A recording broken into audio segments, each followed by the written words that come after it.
नमस्कार सखी सोबती या माझ्या यूट्यूब चॅनलमध्ये तुमचं मनापासून स्वागत। 10 जानेवारीला पुत्रदा एकादशी आलेली आहे आणि या एकादशीनिमित्त आपल्याला काही उपाय करायचे आहेत। तर हे उपाय कोणते आहेत हे आपण आजच्या या व्हिडिओमध्ये पाहणार आहोत।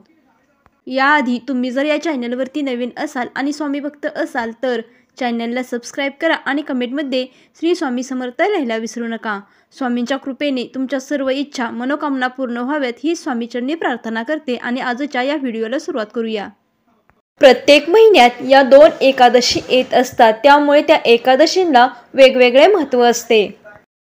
उद्या आलेली पुत्रदा एकादशी ही पुत्र प्राप्तीसाठी आणि संतान प्राप्तीसाठी खूप महत्त्वाची मानण्यात आली आहे। पुत्रदा एकादशीला खूप महत्त्वाचे स्थान आहे। असे मानले जाते की ज्यांना मुलबाळ होत नाही, संतान प्राप्ती होत नाही, अशा व्यक्तीने पुत्रदा एकादशीला व्रत केले, उपासना केली तर नक्कीच त्यांना संतान प्राप्ती आणि पुत्र प्राप्ती होऊ शकते। तसेच ज्यांना मुलबाळ आहेत अशा व्यक्तींनी पुत्रदा एकादशीचे व्रत केल्यास त्यांच्या आयुष्यातील सर्व अडचणी दूर होऊन यशाचा मार्ग मिळू शकतो।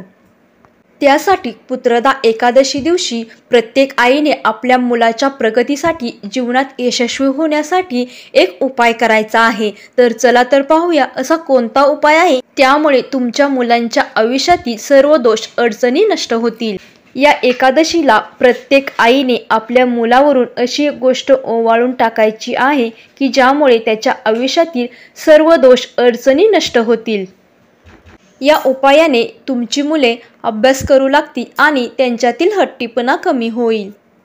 तुमची मुले खूप हट्टी असतील, अभ्यासात त्यांचे मन लागत नसेल, खूप चिडचिडपणा करत असतील तर तुम्ही हा उपाय करू शकता। तर तुम्हाला हा उपाय संध्याकाळी करायचा आहे।